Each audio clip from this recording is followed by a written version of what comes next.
પેશન્ટને શું તકલીફ છે? એમને મેલેરિયા થયું છે અને બીપી 150/66 છે, SpO2 99 અને પલ્સ 95. ઓકે.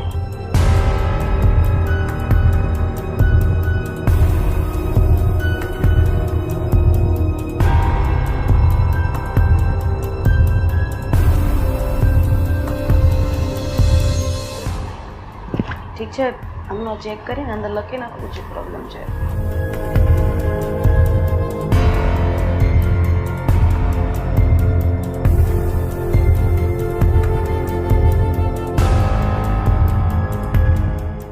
તમે એક કામ કરો, આમની જે દવા છે ને એનું અરેન્જમેન્ટ કરો, ઠીક છે? અને બીજા પેશન્ટની તૈયારી કરો, હું આવું છું.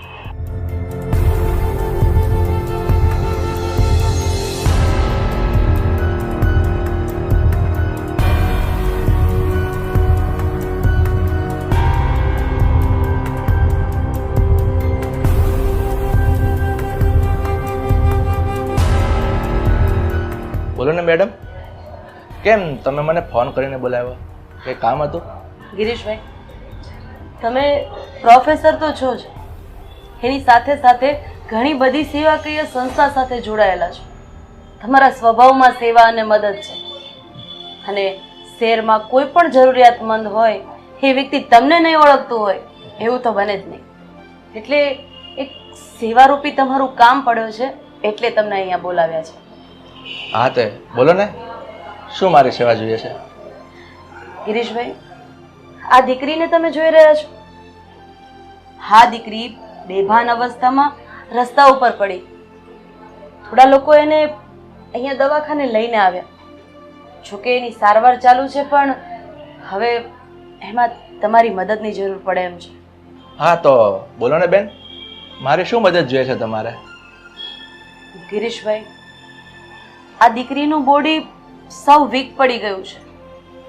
માનો કે ભૂખ અને તરસના હિસાબે આ દીકરી કુપોષણનો શિકાર બની છે. એટલે મારી ટ્રીટમેન્ટ કરતાં મને એટલું જાણવા મળ્યું છે કે આ દીકરીને 15 થી 20 દિવસ સુધી હોસ્પિટલમાં રાખવી પડશે. તો મારે તમને એ પૂછવાનું હતું કે આ દીકરીનો ખર્ચો તમે ઉઠાવી શકશો? બેન, મારે આગળ પાછળ કોઈ નથી, એટલે મારો પગાર, મારી બધી આવક હું આવા ગરીબ લોકોની પાછળ ખર્ચી નાખું છું. એટલે હવે તમે ચિંતા નહીં કરો, આ દીકરીની ટ્રીટમેન્ટ શરૂ કરો, એનો બધો જ ખર્ચો હું ઉઠાવી લઈશ. Thank you Girishbhai.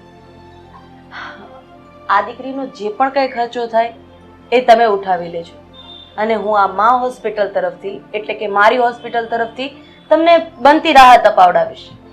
અને બીજી એક વાત કે તમે આ દીકરી માટે જમવાની વ્યવસ્થા તમારા ઘરેથી જ કરજો, કારણ કે બહારનું ખાવાથી એની તબિયત વધારે ખરાબ થઈ શકે એમ છે. એટલે એને શું જમવાનું છે, ક્યારે જમવાનું છે, એ બધું જ હું તમને લખી આપું છું. તમે આવો મારી કેબિનમાં, આપણે બેસીને વાત કરીએ. શ્યોર.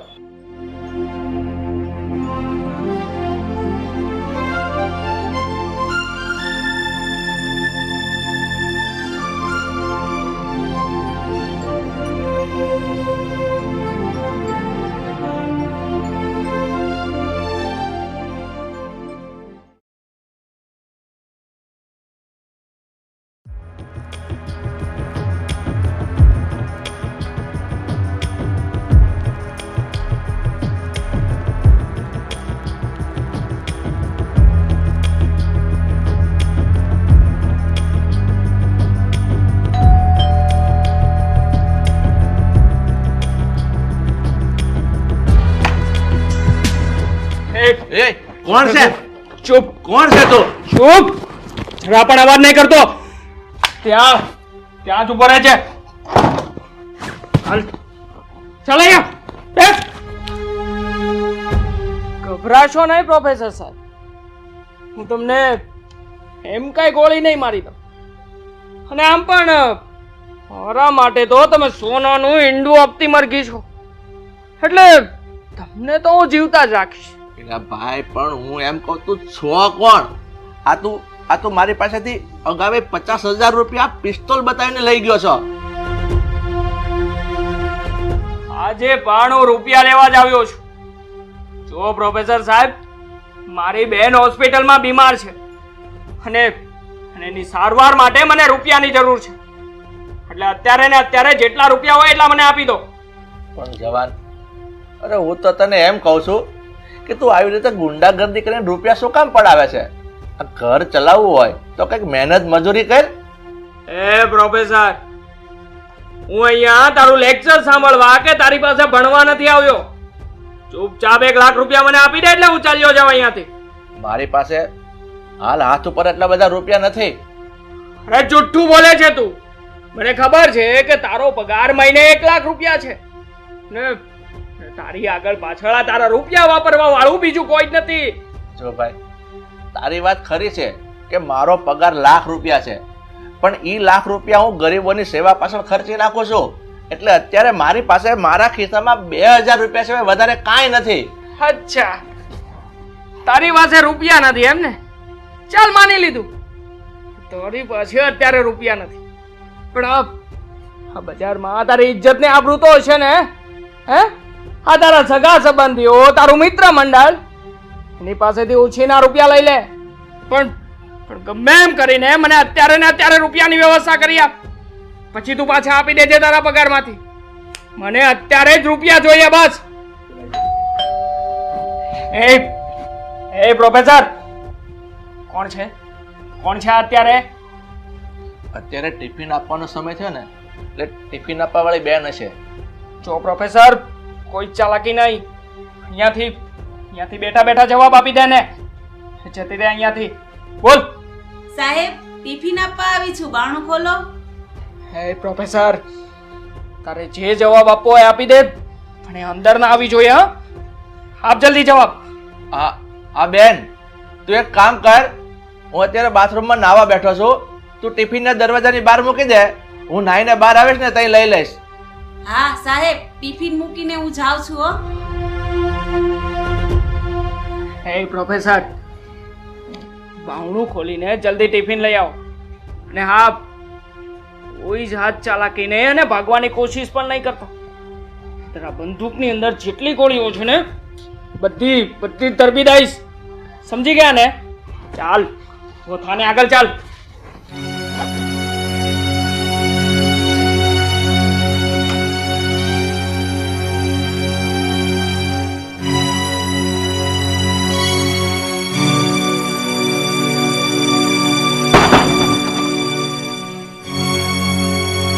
ચાલ ચાલ, ચૂપચાપ અહીંયા સોફા પર જ બેઠો રહેજે પ્રોફેસર. ત્યાં સુધીમાં હું આ ટિફિન ખાઈ લઉં. અને હા, વધશે ને તો તને દઈશ, સમજો ને?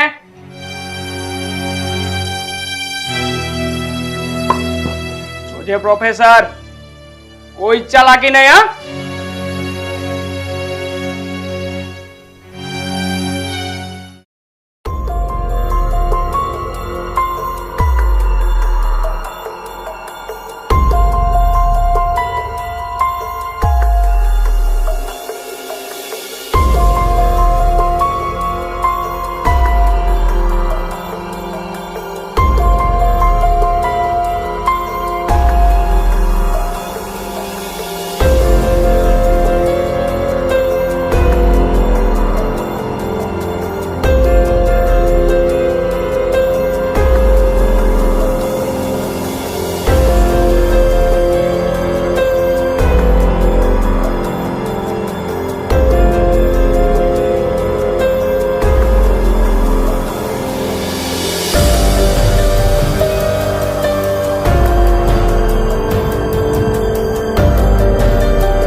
હા, બે દિવસથી ટ્રાય કરું છું, પણ આ ગિરીશભાઈ મારો ફોન જ નથી ઉપાડતા. મદદ નથી કરવી તો ના પાડી દેવાય ને. અરે આ બિચારી દીકરીને તાત્કાલિક સારવારની જરૂર છે. 20-20 હજાર વાળા 2 ઇન્જેક્શન આપવા પડે એમ છે. મેં કંપનીમાં ઇન્જેક્શન તો લખાવી દીધા છે, પણ આ ગિરીશભાઈ છે કે ફોન નથી ઉપાડતા, અને શું કરું કંઈ સમજ નથી પડતી.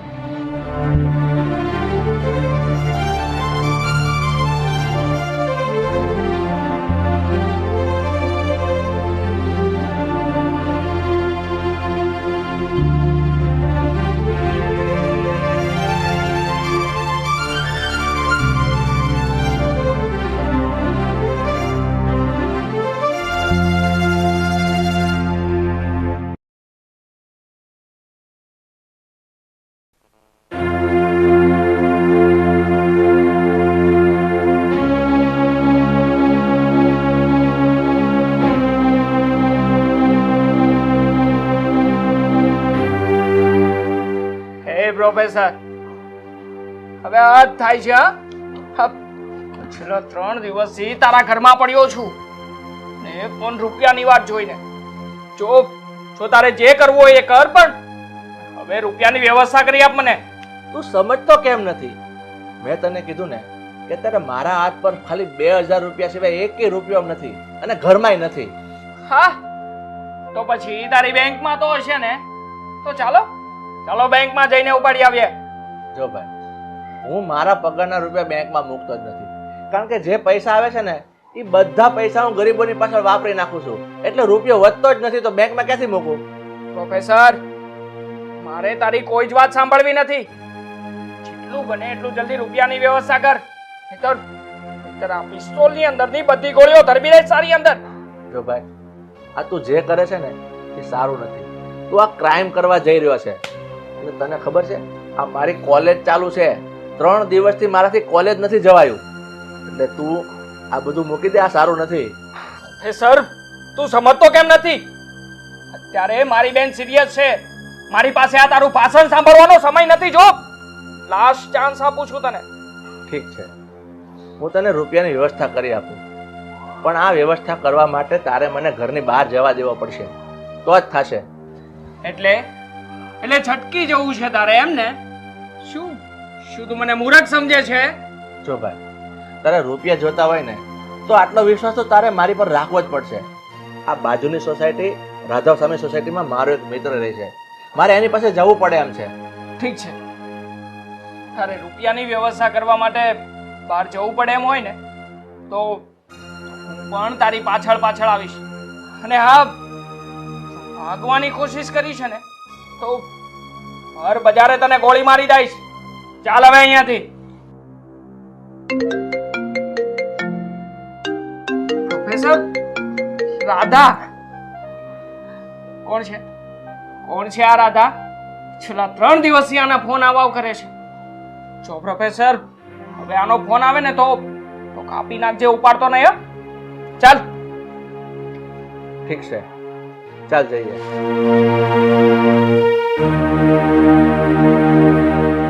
હજી એ કહું છું પ્રોફેસર, કોઈ જ ચાલાકી નહીં. હા, ચાલ.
ગિરીશભાઈના ઘરે તાળું?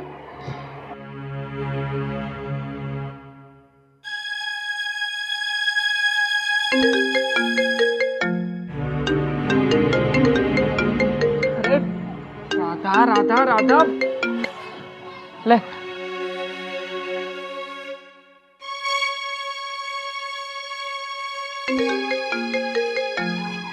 પ્રોફેસર જે વાત કરવી એ કરી લે કે આડી અવળી વાત ના થવી જોઈએ કે ખબર છે ને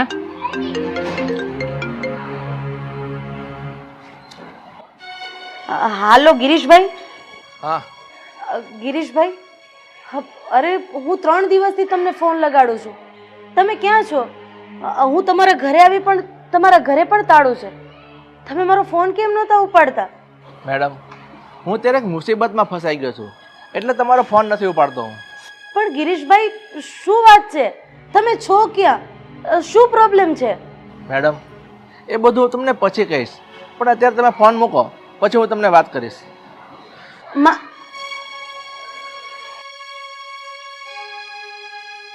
પ્રોફેસર ચાલ હવે ચૂપચાપ અહીંયાથી.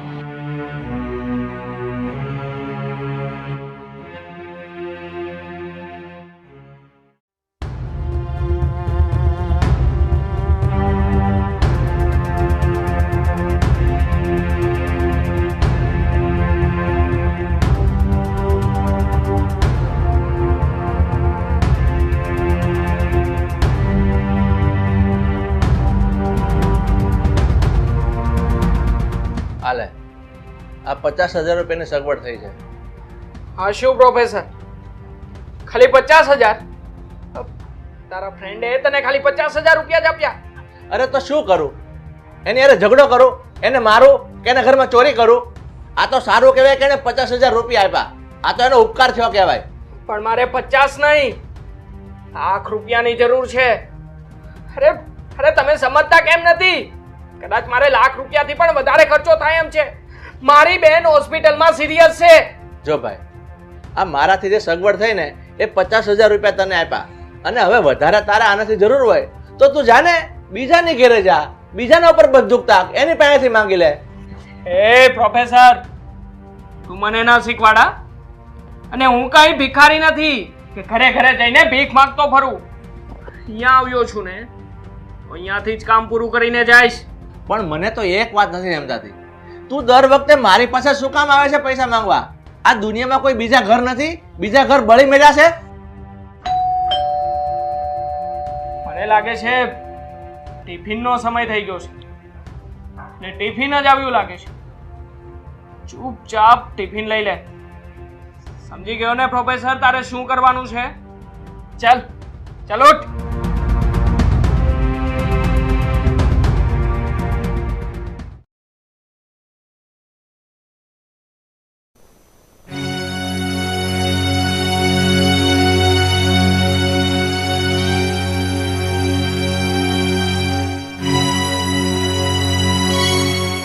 અરે દોસ્તારનો ફોન આવ્યો હતો અને એ કહેતો હતો કે તારી બેન હોસ્પિટલમાં દાખલ છે, એ ખૂબ જ સિરિયસ કન્ડિશનમાં છે.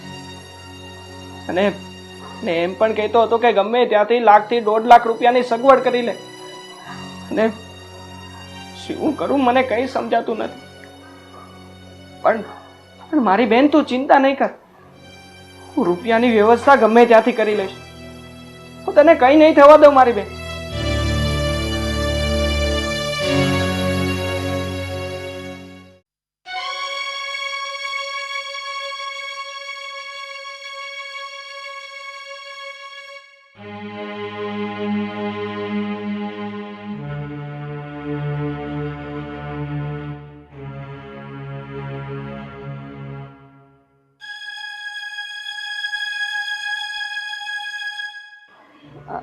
હાલો ડૉક્ટર. હાલો. હેલો. હા ડૉક્ટર સુધીર વાત કરો છો? હા બોલો મેડમ. અરે આપણે ત્યાં પેલી છોકરીને દાખલ કરી હતી ને, એની હાલત અત્યારે ખૂબ જ ક્રિટિકલ છે. શું કરવું એ કંઈ સમજાતું નથી. હું જાણું છું મેડમ, હોસ્પિટલ તરફથી મને દર કલાકે અપડેટ મળતી રહે છે. તો એક કામ કરીએ તો આપણે આ દીકરીને ક્યાંક મોટી હોસ્પિટલમાં બતાવવી જોઈએ અને ત્યાં ટ્રીટમેન્ટ ચાલુ કરાવી દઈએ. સારું થઈ જતું હોય તો સેવાનું જ કામ છે ને. કોઈ ફાયદો નથી મેડમ, કેસ લગભગ હવે બગડી ગયો છે. જો સમયસર ટ્રીટમેન્ટ શરૂ કરી દેવામાં આવી હોત ને તો કદાચ બચાવી શકત. બાકી ભગવાન કરતે સાચું. છતાં હું તો એમ કહું છું કે આપણે કોશિશ કરતા રહીએ પેશન્ટને બચાવવાની. Thank you doctor Sudhir. Okay bye. Okay bye.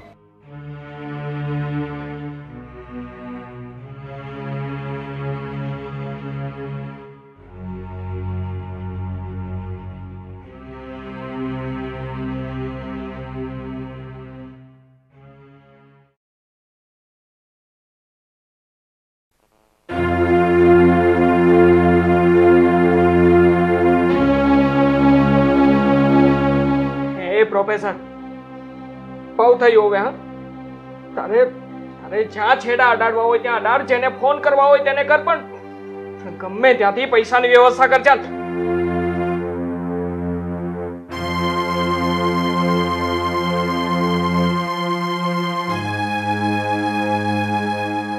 Hello.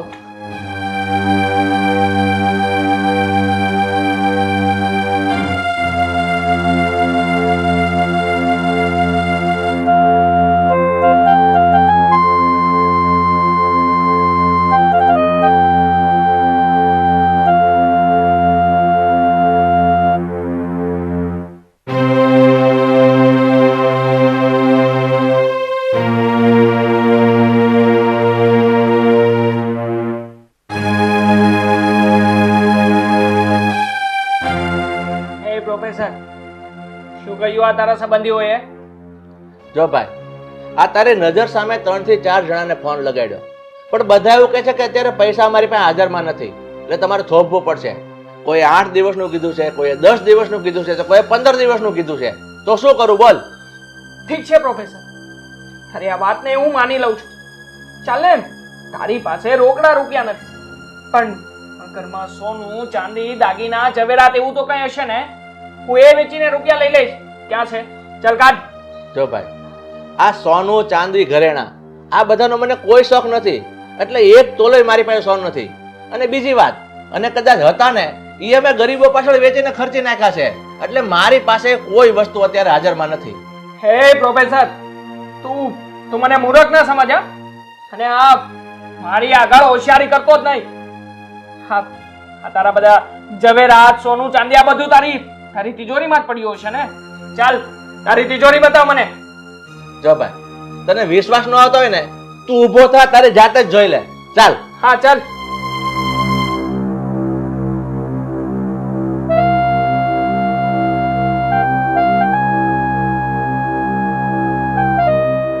લે, જોઈ લે તારી હાથે.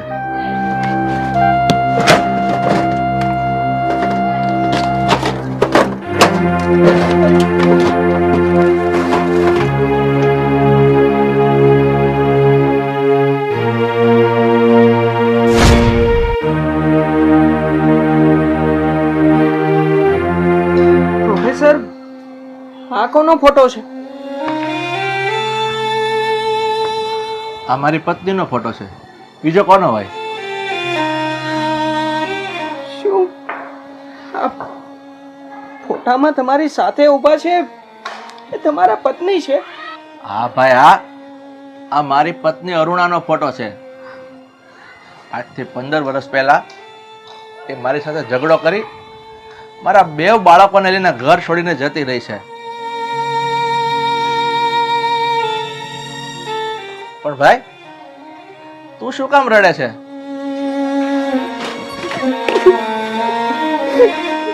એલા ભાઈ, તું શું કામ નીચે બેસી ગયો છે?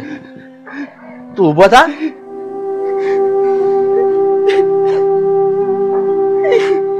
તું કેમ આટલો બધો રડે છે? સર, આ ફોટામાં જે તમારી સાથે તમારા પત્ની છે ને, એ બીજું કોઈ નહીં પણ મારા મમ્મી છે. આ અરુણા તારી માં છે? હા. એટલે બેટા, તું મારો દીકરો છે? હા પપ્પા.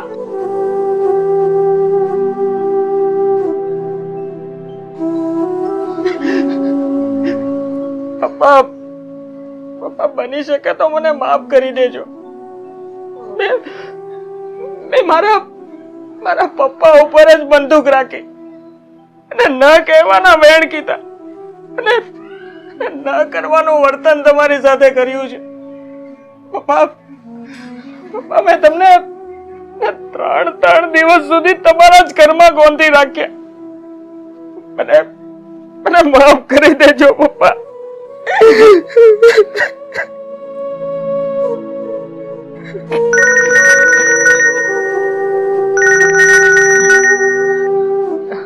હા રમેશ બોલ.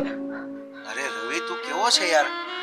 તને મેં 3 દિવસથી કીધું તારી બેન સિરિયસ છે, તાત્કાલિક એને દાખલ કરી છે, દવાખાને લઈ ગયા છે. પણ સાંભળ, અમે છે ને મા હોસ્પિટલમાં લઈ ગયા છીએ. કઈ હોસ્પિટલ? મા હોસ્પિટલ? હા હા, ડોક્ટર રાધીબેન ને ત્યાં. ડોક્ટર રાધીબેન, તું ચિંતા ન કર, હું હમણાં જ કંઈક વ્યવસ્થા કરું છું. હા આવું છું. શું કીધું બેટા તે? આ ફોનમાં તારા મિત્રે શું કીધું? રાધાબેનની હોસ્પિટલ? મા હોસ્પિટલમાં? મા હોસ્પિટલમાં તારી બેન એડમિટ છે? તો બેટા આનો અર્થ તો એ જ થયો કે એ તારી જે બેન છે ને એ મારી દીકરી છે. મારી દીકરી છે બેટા.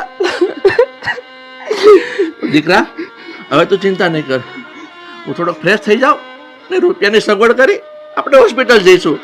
તું ચિંતા નહીં કર. હા પપ્પા જલ્દી ચાલો. હું મારી દીકરીને કઈ નહીં જવા દઉં, કઈ નહીં જવા દઉં. પણ બેટા આ મને એક વાત નથી સમજાતી, આ તું આવા અપરાધીના ધંધે કેમ ચડી ગયો અને તારી આવી હાલત આવી કેમ થઈ ગઈ? પપ્પા અમે નાના હતા ને ત્યારે મારા મમ્મી અમને રસ્તા પર લઈ જઈને ભીખ માગીને અમારું પેટ ભરતા. મને આજે યાદ છે. અને એક દિવસ એવું બન્યું કે હું, બેન અને મારા મમ્મી રસ્તા પર સૂતા હતા અને સવારે ઉઠીને જોયું તો મમ્મી ક્યાંય નહોતા. મેં અને બેને થઈને મમ્મીને બહુ શોધ્યા. મારા મમ્મી અમને ક્યાંય ના મળ્યા. બસ પપ્પા ત્યારથી હું મજૂરી કરીને ભીખ માગીને અને આવા ધંધા કરીને મારું અને મારી બેનનું પેટ ભરું છું. કોઈ વાંધો નહીં બેટા, હવે તો બધી ચિંતા છોડી દે. હું થોડો ફ્રેશ થઈ જાઉં પછી હું ડોક્ટરને ફોન કરું છું. ચાલ. હા પપ્પા.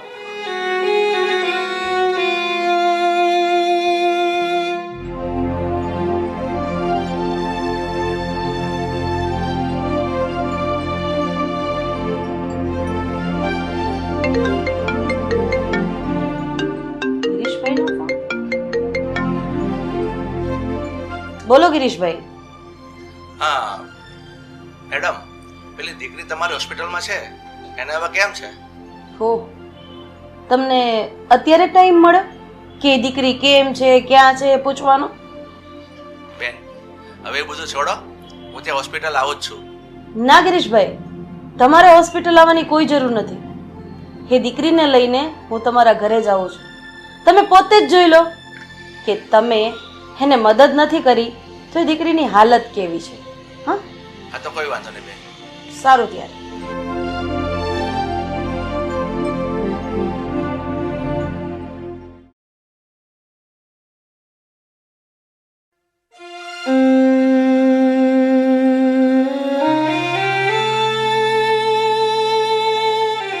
નિશા,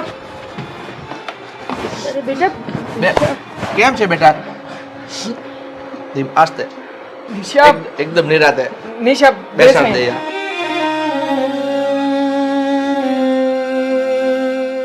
નિશા, નિશા. ડોક્ટર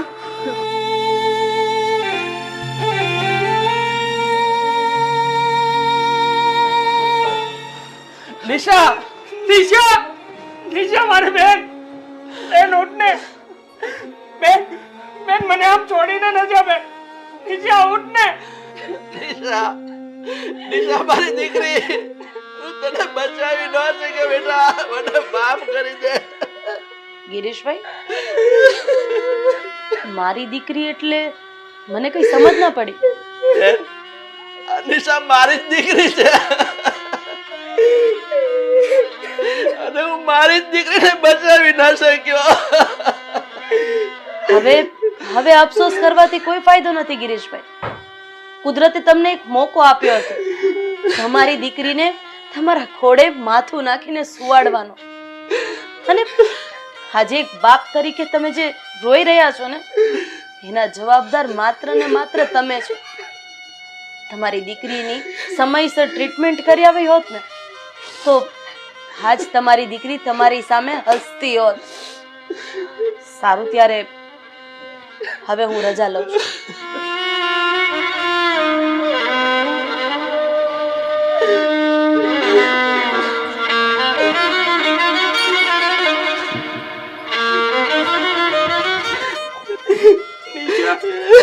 મારી બેન પપ્પા આ જે કઈ પણ થયું છે ને મારી ભૂલના કારણે થયું છે પપ્પા મને નહોતી ખબર કે તમે મારી બેન નિશાને બચાવવાની જ કોશિશ કરતા હતા નિશા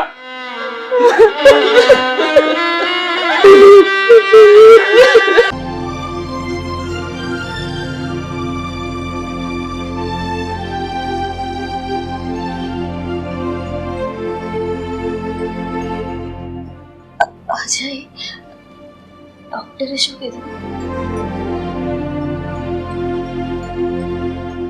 અજય તમને પૂછું છું શું કીધું ડોક્ટરે ડોક્ટરે કહ્યું છે કે જેમ બને એમ જલ્દી તારું ઓપરેશન કરવું પડશે તારા પેટમાં રહેલી ગાંઠ દિવસે ને દિવસે મોટી થતી જાય છે શું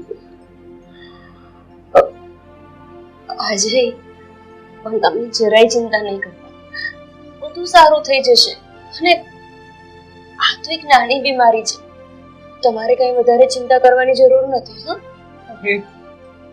રૂહી આ બધું તો મારે તને કેવું જોઈએ ને તું અજય જેટલી તકલીફ મને આ બીમારીથી નથી થતી ને એટલી તકલીફ તમને નિરાશ જોઈને થાય છે એટલે પ્લીઝ તમે નિરાશ નહીં થાઓ શું કરું બીજું મારી પાસે ઈલાજ કરાવવાના પૈસા નથી તને હું આમ તકલીફમાં નથી જોઈ શકતો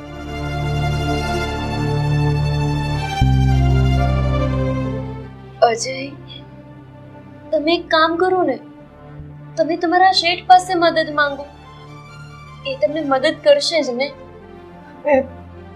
કેવી રીતે માંગુ શેઠ પાસે રૂપિયા મારો પગાર 12,000 રૂપિયા છે અને એની પાસેથી 5 લાખ રૂપિયા કયા મોઢે માંગુ ને તારકે કદાચ મને રૂપિયા આપી પણ દે તો મારામાં એટલી તાકાત નથી કે રૂપિયા એને હું તાત્કાલિક ધોરણે પાછા આપી શકું એ રૂપિયા પાછા આપવામાં તો કદાચ 10 વર્ષ કરતા વધારે સમય વયો જાય તો બીજું તો હું શું કહું અજય તમારા કોઈ મિત્ર પાસે કે કોઈ સગા સંબંધી પાસે મળી શકે એવું નથી બીજા લોકોની પાસે કેવી રીતે માંગુ અત્યાર સુધીની તારી આ જે કંઈ પણ દવા થઈ છે ને એના રૂપિયા પણ એ લોકોની પાસેથી ઉછીને માંગીને જ લાવ્યો હતો હવે આટલી મોટી રકમ એ લોકોની પાસેથી કેવી રીતે માંગી શકું અજય તો પછી હવે તો આપણી પાસે કોઈ જ રસ્તો નથી તમે ચિંતા છોડી દો ને ભગવાન જરૂર કોઈ રસ્તો બતાવશે તો એક કામ કર રોહિત તું અત્યારે આરામ કર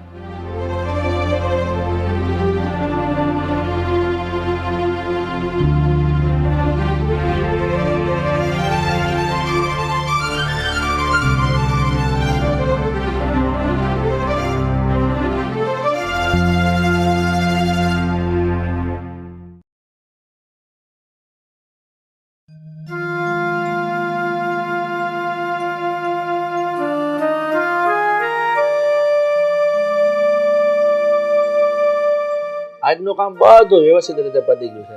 હા શેઠ, અને મેં કાચો માલ પણ મંગાવી લીધો છે. ઠીક છે, હવે તું થોડી વાર બેસ, આ બેગ અંદર મૂકીને આવું. હા શેઠ. અને હા, મને એક વાત યાદ આવી. પેલા પટેલ એન્ડ સન્સમાં તું ફોન કરીને પૂછી જો કે ભાઈ તું પેમેન્ટ ક્યારે આપે છે.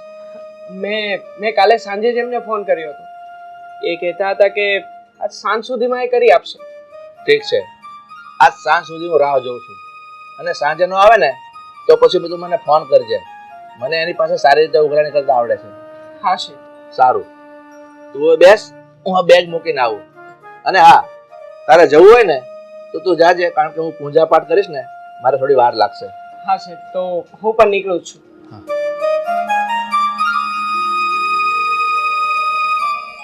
અરે શેઠાણી બા, કેમ છો? બસ જો મજામાં. અરે ઊભો કેમ છે? બેસ બેસ.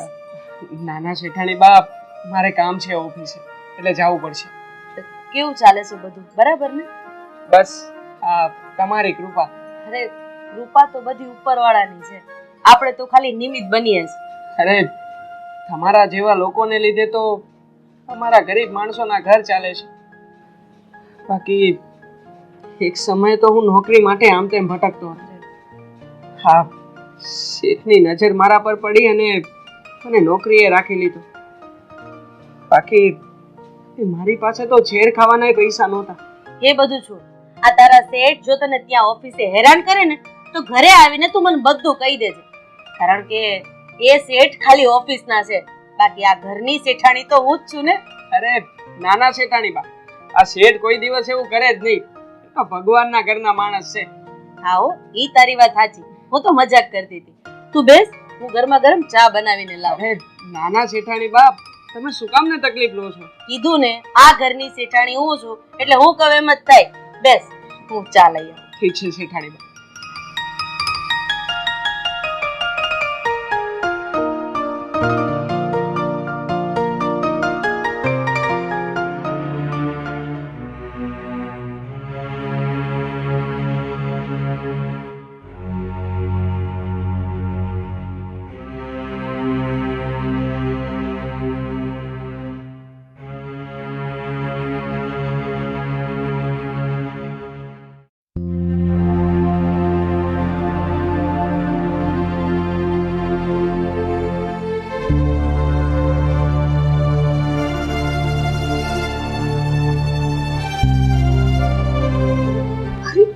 શું થયું?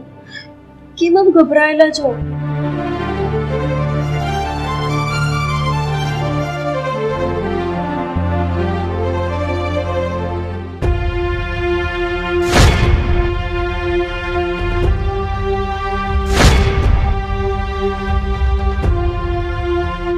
આ શું? આટલા રૂપિયા અને દાગીના પણ તમે ક્યાંથી લાવ્યા? અરે તું એ બધી વાત છોડ.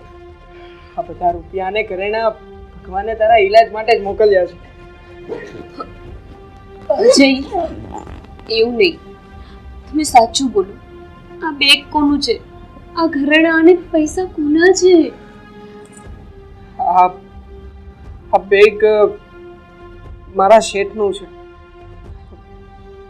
મને ખબર હતી કે આ બેગની અંદર વસૂલાતના રૂપિયા અને શેઠાણીના થોડા ઘણા દાગીના છે, એટલે હું મોકો જોઈને આ બેગ અહીંયા લઈને આવી ગયો. પણ હવે તું ચિંતા ના કરા, તને હવે એકદમ સારું થઈ જશે. એટલે કે તમે ચોરી કરી એમ? અજય, તમે મારો ઈલાજ આ ચોરીના પૈસાથી કરાવશો? જો પૈસા ગમે ત્યાંથી આવ્યા, પણ અત્યારે તારો ઈલાજ જરૂરી છે. એટલે કે તમે ચોરી કરશો એમ? તો તું જ કે હું શું કરું? તને મારી નજરની સામે મરતી જોયા કરું. અજય, જો મારી કિસ્મતમાં મરવાનું જ લખ્યું હશે ને, તો દુનિયાનો કોઈ ડોક્ટર મને નહીં બચાવી શકે. હું મારો ઈલાજ આ ચોરીના પૈસાથી તો નહીં જ કરવા દઉં. તમે મારી વાત સાંભળો પ્લીઝ. અત્યારે જ આ બેગ તમે જઈને પાછું દઈ આવો. નહીં આવો તમે પાછું જાઓ. નહીં, હું આ બેગ પાછું નહીં આપું. ને જો કદાચ આ બેગ પાછું આપવા ગયો તો મારે જેલમાં જવું પડશે. તું એક કામ કર, આ બેગ સાચવીને મૂકી દે, અને હું અત્યારે ઓફિસ જાઉં છું. નખર શેઠને મારા પર શક જશે. સાચવીને મૂકી દેજે. અજય, તમે મારી વાત તો સાંભળો. અરે તું એ બધી ચિંતા છોડ, મને અત્યારે ઓફિસ જવા દે. હા, મૂકી દેજે. અજય, મારી વાત સાંભળો.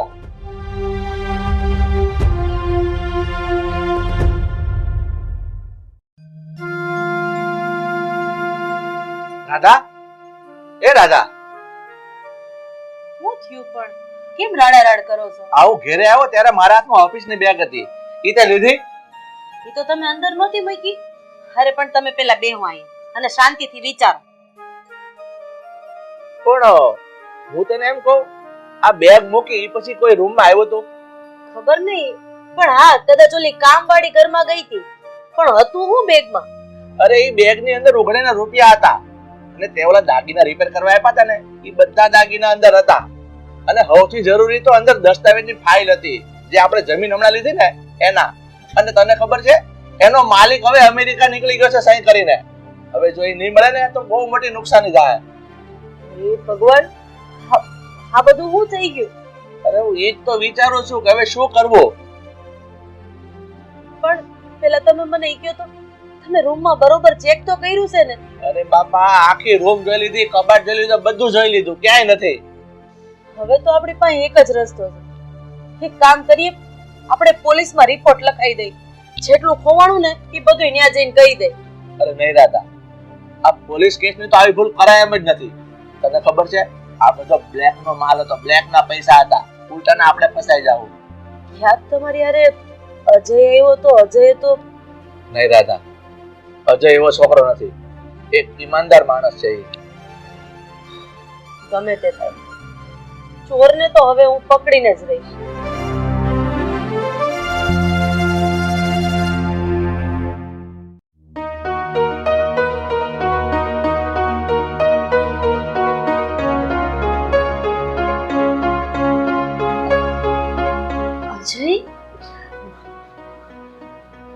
અજય, તમે હજી સુધી સૂતા કેમ નથી?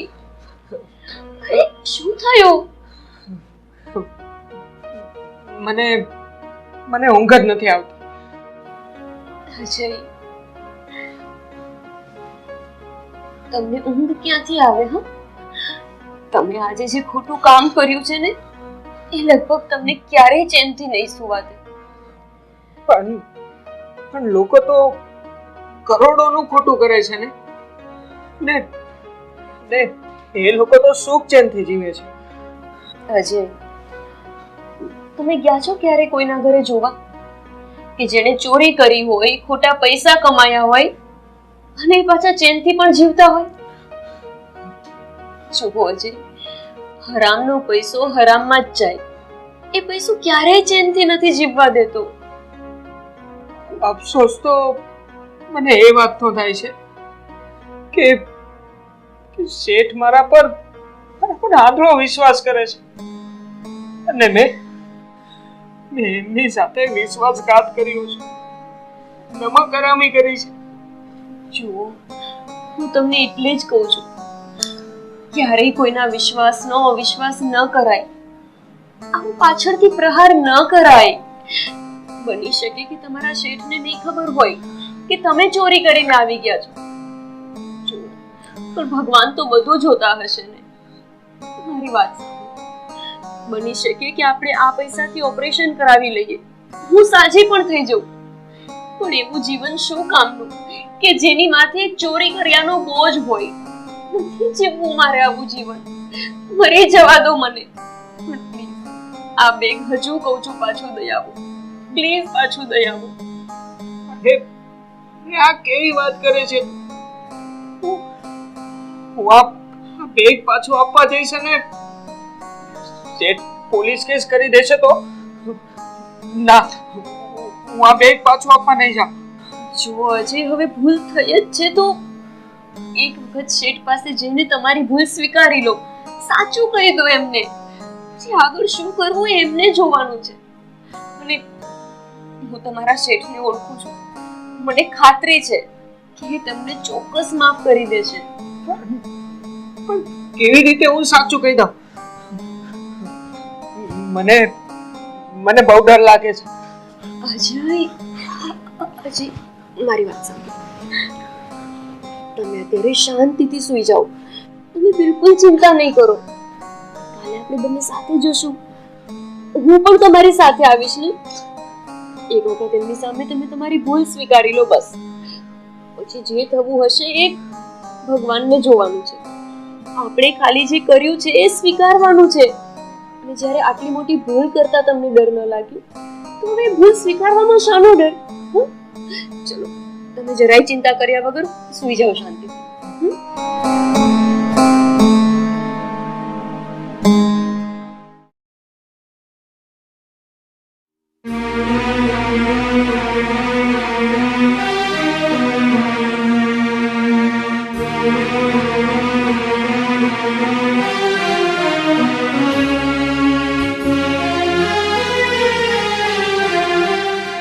અરે અજય બેટા, તમે બે નીચે કેમ બેસી ગયા?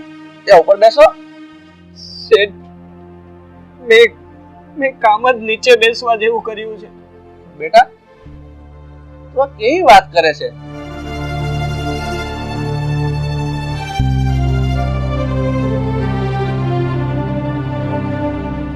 બેટા, આ બેગ તારી પાસે અને તું લઈ ગયો તો? હા શેઠ, બેગ હું જ લઈ ગયો હતો. મારાથી બહુ મોટી ભૂલ થઈ ગઈ છે, મને માફ કરી દો શેઠ. અજય, આ તે શું કર્યું? તને ખબર છે તારા શેઠને તારી ઉપર કેટલો ભરોસો હતો, કેટલો વિશ્વાસ હતો? મજબૂરી, મજબૂરી માણસની પાસે ઘણું બધું કરાવે છે શેઠાણીબા. આ મારી પત્ની રૂહી છે અને એના પેટમાં કેન્સરની ગાંઠ છે. જો એનું ઓપરેશન સમયસર નહીં કરાવવામાં આવે તો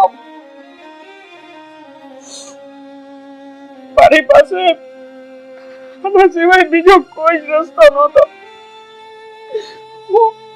હું ચોર નથી શેઠાણીબા, હું ચોર નથી, પણ હું મજબૂર હતો. એટલે મારે આવું પગલું ભરવું પડ્યું. પણ બેટા, આ માણસની પાસે જીવનમાં ઘણા બધા રસ્તા હોય છે, પણ તે આ ખોટો રસ્તો અપનાવ્યો છે. તો શું કરવું શેઠ બીજું? મારી પાસે આના સિવાય બીજો કોઈ જ રસ્તો નહોતો. એ મારા સગા સંબંધી, આડોશી પાડોશી બધાની પાસેથી ઉસીના રૂપિયા લઈ લીધા હતા. હવે મારે શું કરવું? બીજો કોઈ જ વિચાર ના આવ્યો મને. બેટા અજય, અરે આટલો બધો પ્રોબ્લેમ હતો તો તારે મને કમસે કમ એકવાર વાત તો કરવી જોઈએ.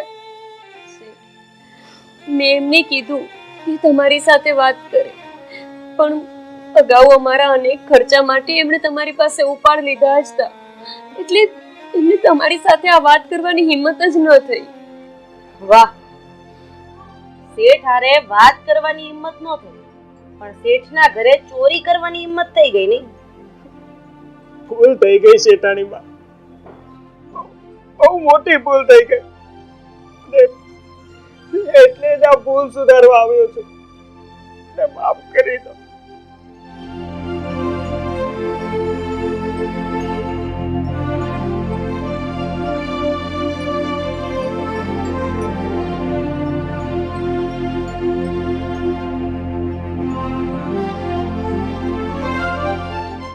અલે બેટા, આ છે 5 લાખ રૂપિયા.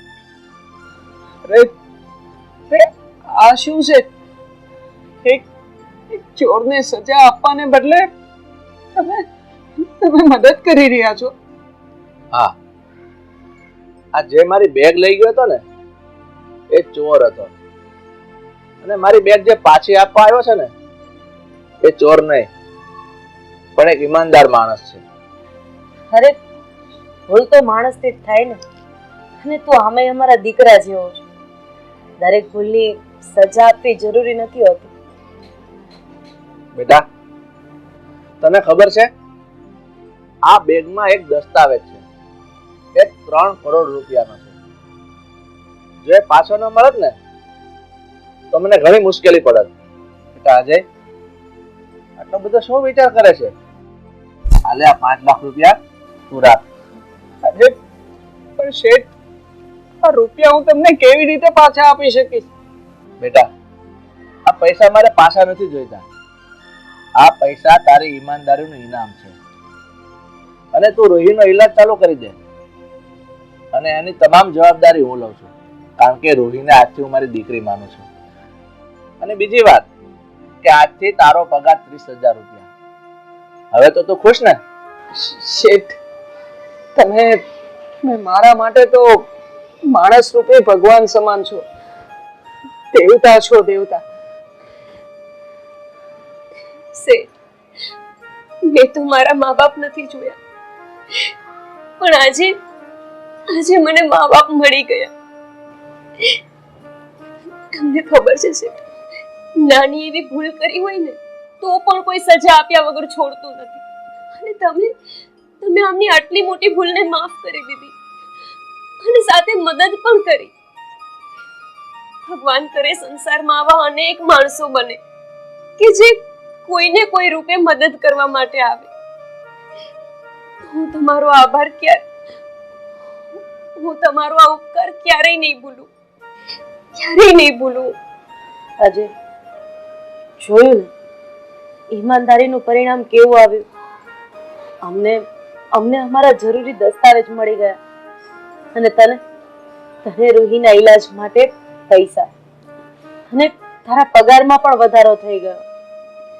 બેટા, માવતર તરીકે અમે બંને તને એ જ સલાહ આપશું કે જીવનમાં ક્યારેય કોઈ અવળે માર્ગે નહીં જતું. અને બેટા, ગમે એટલી મુશ્કેલી આવે, ક્યારેય સત્યના માર્ગ ઉપર ચાલવાનું ભૂલતો નહીં. હા શેઠાણીબા, હું આ પાઠ મારા જીવનમાં ક્યારેય નહીં ભૂલું. બેટા, હવે જલ્દીથી તું રૂહીનો ઈલાજ ચાલુ કરી દે, અને એમ છતાંય જો વચ્ચે ક્યાંય ઘટ પડે ને તો તારા શેઠ પાસે માંગી લેજે.